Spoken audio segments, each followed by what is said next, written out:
Iniulat na sa ikalawang episode ng One Piece, lumitaw ang tinaguriang dakilang eskrimador na si Roronoa Zoro.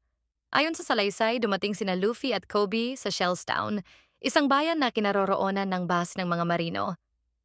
Doon daw nila natagpuan ang kanilang hinahanap na si Zoro, na ipinako sa krus bilang parusa.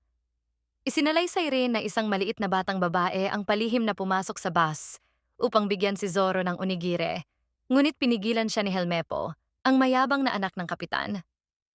Ayon sa ulat, sinira pa ni Helmepo ang pagkain, subalit kalaunan ay kinain pa rin daw ni Zoro ang kaning nadumihan ng lupa sa labas ng base.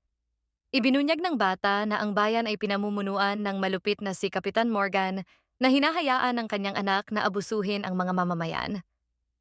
Isang araw daw ay nagdala si Helmepo ng mabangis na lobo sa isang bar na umatake sa mga customer at kinain ang kanilang pagkain. Nang sugurin ni Zoro si Helmepo dahil sa kalupitan nito, iniulat na nagbanta si Helmepo na papatayin ang lahat ng nasa bar kung hindi susuko si Zoro sa mga marino.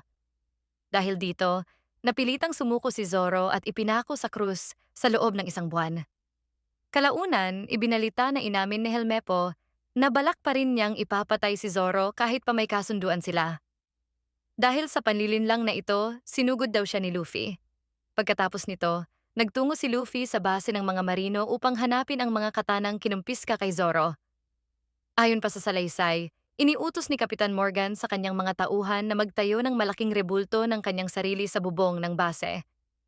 Sa hindi inaasahang pangyayari, iniulat na tumalon si Luffy papunta sa bubong at aksidenteng nasira ang rebulto. Dinakip niya si Helmepo at tumakas habang hinahalughog ang gusali hanggang sa matagpuan ang mga espada ni Zoro. Samantala, iniulat din na ang batang babae na dating nagnakaw sa barko ng piratang si Alvida ay pumasok din sa base upang magnakaw ng mga gamit. Sa kabilang banda, sinubukan daw ni Kobe na palayain si Zoro mula sa krus, ngunit nakita sila ni Kapitan Morgan na agad nag-utos na paputukan silang dalawa. Napigilan lamang ito nang dumating si Luffy at salagin ang mga bala gamit ang kanyang katawan na parang goma. Sa huli, ipinaalala ng nagsasalaysay na pasalamatan ang mga nanood at huwag kalimutang mag-like at mag-subscribe para sa mas marami pang One Piece na nilalaman.